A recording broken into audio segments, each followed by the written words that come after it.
¿Sabías que los incas no construyeron un imperio, sino una máquina viva que sigue respirando bajo nuestros pies? Lo que estás a punto de descubrir no es historia de museo ni polvo viejo de libros escolares. Hoy vas a ver por qué el mundo aún no entiende a los incas. Y cómo dos mitos, enterrados por siglos, explican el poder sobrenatural de su civilización. Imagina una civilización que no usaba la rueda, que no conocía el hierro, que no tenía escritura, y aún así logró dominar la cordillera más letal del planeta, conectar territorios desde Colombia hasta Chile y dejar construcciones que ni los ingenieros modernos logran explicar. Esto no fue magia, fue conocimiento oculto, fue organización, fue creencia. El Tahuantinsuyo no fue solo un imperio, fue una cosmovisión que convirtió la naturaleza en aliada. Montañas, ríos, relámpagos, todos formaban parte del tejido sagrado que sostenía su mundo. Para entender esto, primero tenemos que romper el relato occidental. Los incas no pensaban en términos de conquista, pensaban en reciprocidad. Aini, dar para recibir. No se trataba de dominar, sino de armonizar. Y eso lo aplicaban desde la política hasta la agricultura. Los andenes no eran solo terrazas para sembrar, eran ingeniería climática. Subían o bajaban los cultivos según el microclima que necesitaban. Domaban la altitud. Multiplicaban el maíz, la papa, la quinoa. Alimentaban multitudes sin agotar la tierra. Pero antes de todo eso, antes del Cusco, antes del primer Zapa Inca, hay dos mitos que explican el origen de todo. El primero es el de Manco Cápac y Mama Ocllo. El segundo, el de los hermanos Ayar. Ambos dicen lo mismo con símbolos distintos. Los incas no vinieron a conquistar, vinieron a ordenar el mundo. Manco Cápac y Mama Ocllo surgen del lago Titicaca enviados por el dios Sol. Traen consigo una vara de oro. Su misión: fundar una ciudad sagrada donde esa vara se hunda sin esfuerzo en la tierra. Esa ciudad fue Cusco. Pero hay otro mito, más oscuro, más telúrico, el de los hermanos Ayar. 4 hermanos y sus esposas emergen de las cavernas de Pacaritambo. Uno a uno desaparecen. Ayar Cachi es traicionado. Ayar Uchú queda petrificado. Ayar Auca desaparece. Solo queda Ayar Manco, que se convierte en Manco Cápac. Este mito no es solar, es terrestre. No viene del cielo, viene de las entrañas. No busca fundar por mandato divino, sino por conflicto, por prueba, por mérito. Ambos mitos conviven. Ambos construyen el alma inca, el equilibrio entre el sol y la tierra, entre el linaje celestial y el origen subterráneo, entre la luz y la sombra. Y eso marca todo lo que los incas hicieron. No separaban lo espiritual de lo práctico. No veían a la naturaleza como recurso, sino como madre. La Pachamama no era una metáfora, era una entidad viva, se la respetaba, se le ofrecía, se le hablaba. En los rituales agrícolas, antes de sembrar, se hacía la ofrenda a la tierra.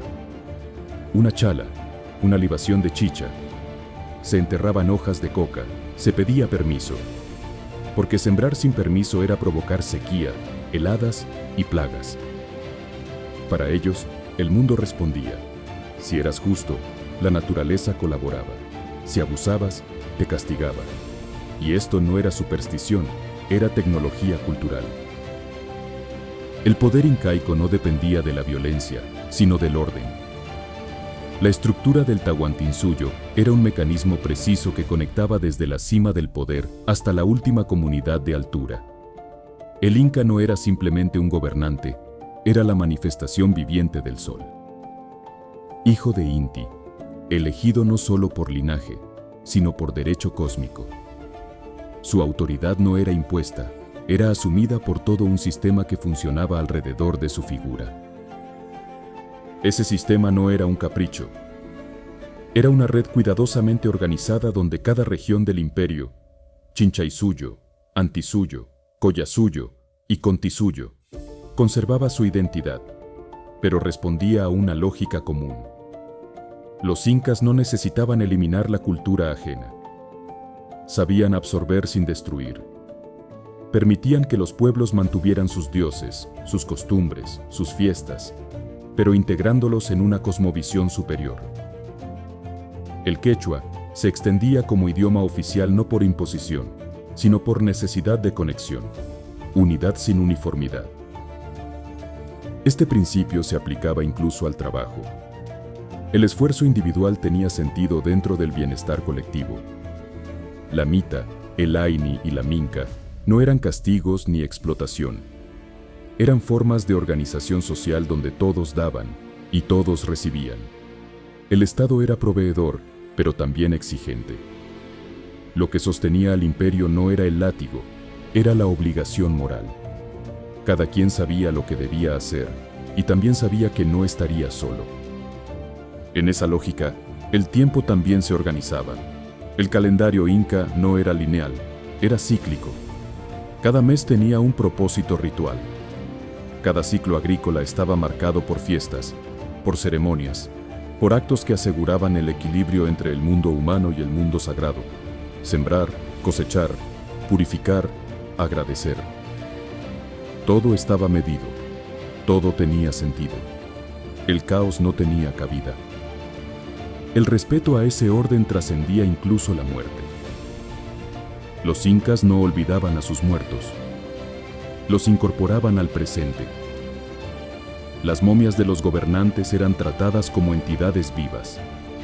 Se las sacaba en procesiones, se las vestía, se las alimentaba simbólicamente, se las consultaba para tomar decisiones. No era costumbre ni superstición, era una forma de gobierno.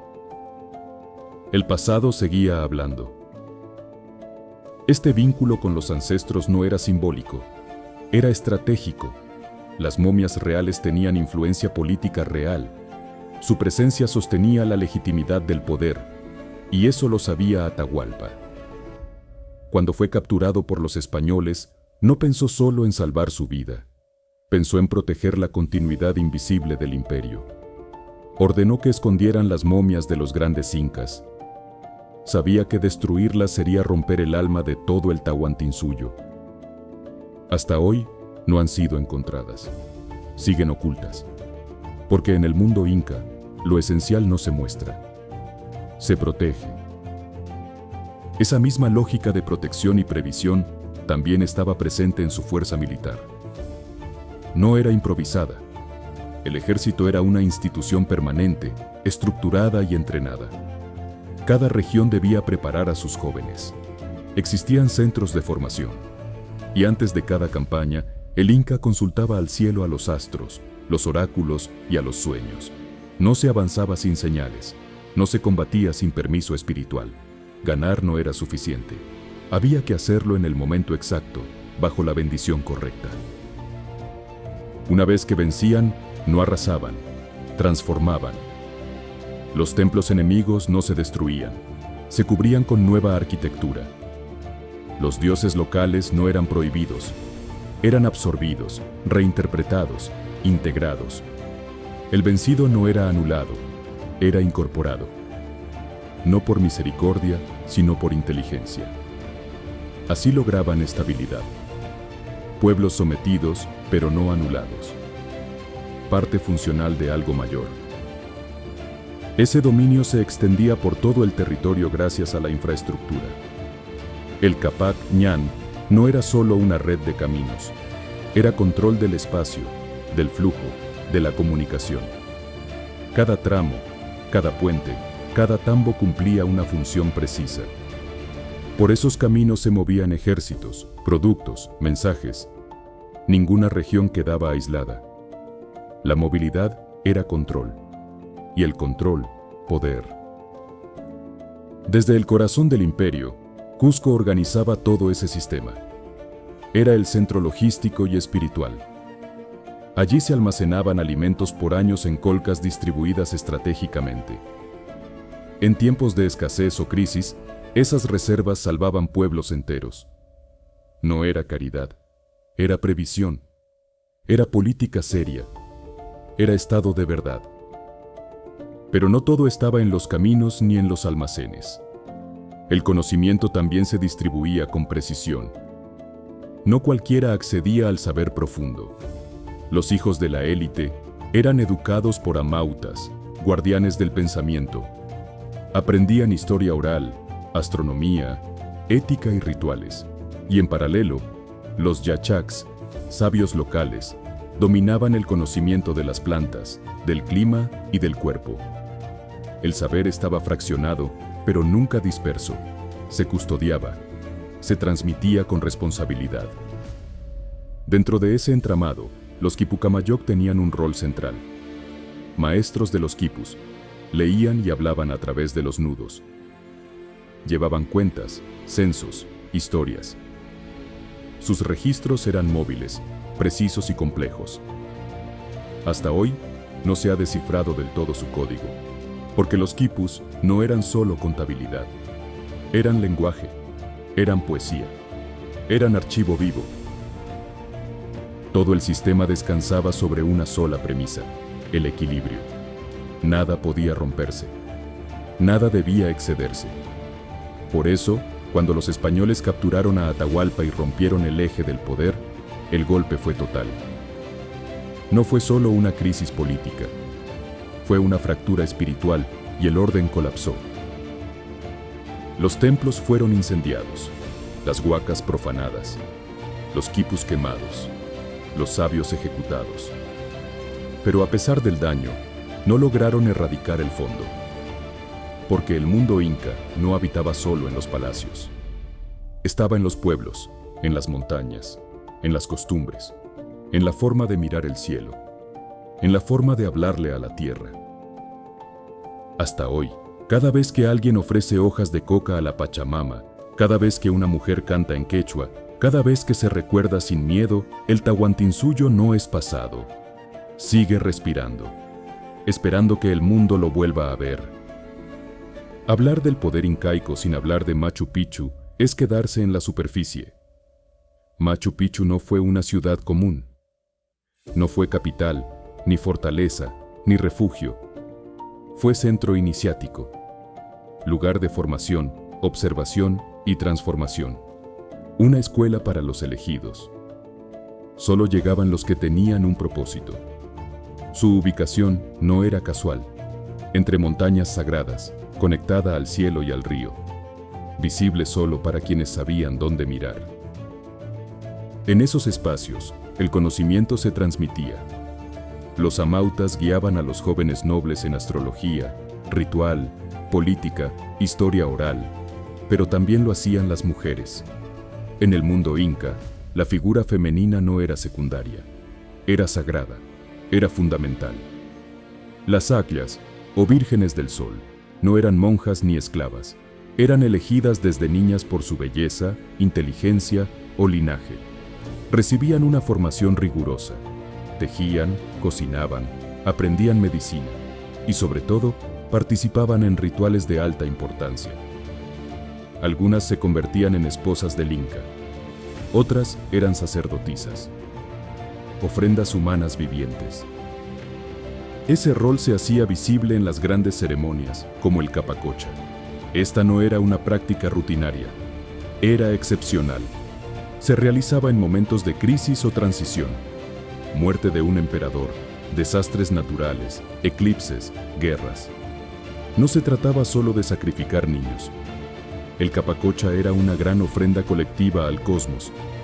Se entregaban estatuillas de oro y plata, tejidos de la más alta calidad, alimentos, chicha, caracoles del mar, plumas amazónicas, todo lo valioso, lo que simbolizaba lo mejor del mundo humano. Y sí, en ciertos casos, también se ofrecían vidas humanas. Este sentido de ofrenda total estaba presente en todo el pensamiento inca. No se daba lo que sobraba, se daba lo mejor. Porque el equilibrio del mundo exigía sacrificio, no limosna. Y ese principio también marcó la forma en que enfrentaron la caída.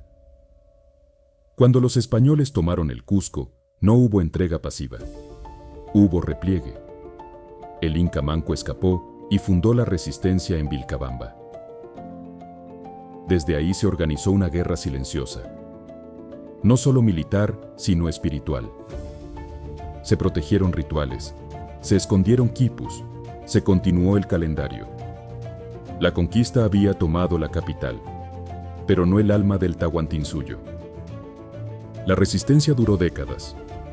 No fue una rebelión aislada, sino una continuidad.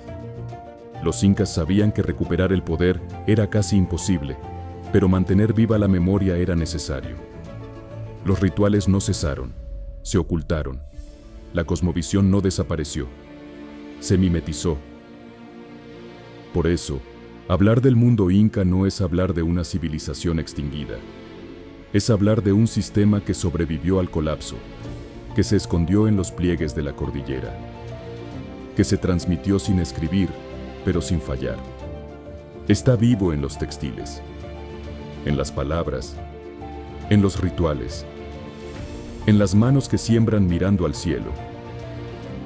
Cada vez que alguien sube a una montaña con hojas de coca en el bolsillo, cada vez que una abuela reza en quechua bajo la luna, cada vez que una comunidad espera la lluvia no con queja, sino con ofrenda, el mundo inca sigue ahí, silencioso, firme, inquebrantable.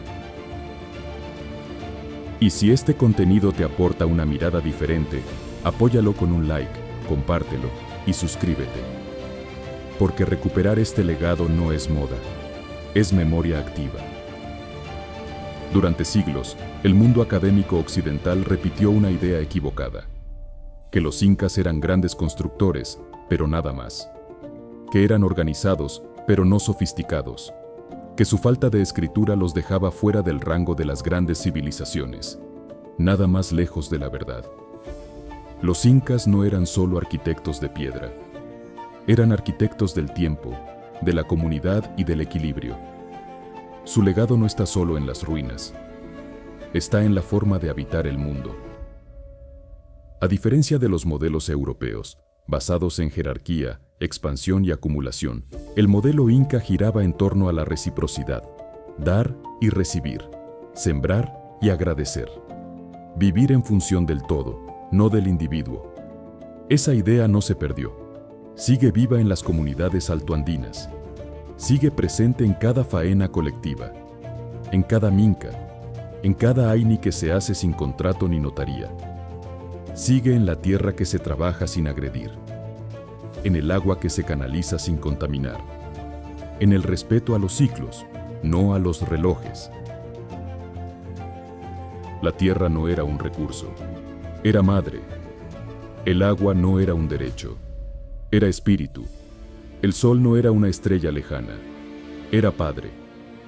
Esa cosmovisión, tan desacreditada por siglos, hoy vuelve a importar. Porque en un mundo que avanza hacia el colapso climático, los pueblos que sobrevivieron milenios sin destruir su entorno tienen algo que decir. Y los incas no solo lo dijeron, lo vivieron.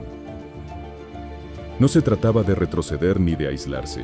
Los incas innovaban, hacían genética vegetal sin llamarlo así. Domesticaron más de 3.000 variedades de papa. Diseñaron terrazas que modificaban microclimas. Construyeron canales que transportaban agua por kilómetros sin perder presión. Lo hacían sin petróleo, sin máquinas, sin deuda externa. Lo hacían con observación, con respeto, con lógica adaptada al entorno. La inteligencia inca no fue solo técnica, fue espiritual. Todo tenía vida, la piedra, el río, la montaña. Ciencia y alma eran una sola cosa. No sembraban sin permiso, ni celebraban sin propósito. Cada acto tenía sentido. Su comunicación no era escrita, pero sí profunda. Tejidos con códigos, cerámicas con historias, quipus con memoria. La palabra era poderosa, y el conocimiento viajaba de boca en boca, de gesto en gesto, de tela en tela. Por eso, la conquista no destruyó el fondo.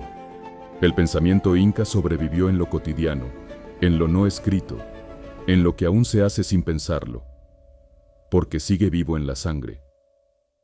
Hoy, en pleno siglo XXI, el legado inca resurge. no como folclore, sino como alternativa real. Arquitectos, ingenieros y antropólogos estudian lo que nunca se rompió, una forma de vivir en equilibrio con el entorno. Pero aún persiste el silencio, el cliché, la postal. Es hora de romper el molde y contar lo que fue. Una civilización con alma, estructura y visión de largo plazo. Ese principio sigue siendo urgente.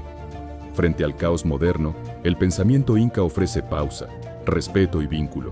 No es nostalgia, es futuro. El Tahuantinsuyo no cayó. Se transformó. Vive en los ritos, los caminos y las miradas que aún resisten. Ahora que lo sabes, puedes dejarlo pasar o mirar más allá. Porque el conocimiento que se comparte no desaparece.